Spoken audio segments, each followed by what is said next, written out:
நீ தேரேறி கடம்பா உன் வீரம் சூடி கொட்டு மூரசு கொட்ட வாரும் ஐயா. ஆறு படகில கோடி பேருல ஆறு முகனேவோ வீரம். கந்த பாத பின்னணித்தோ நடந்திருந்த அச்சம் மிச்சம் இன்றி போகாதா.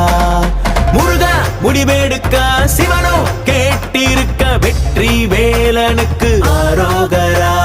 கந்தாணி தேரேறி கடம்பாவும் வீரம் சூடி கொட்டு ஊரசு கொட்ட வாரும் ஐயா.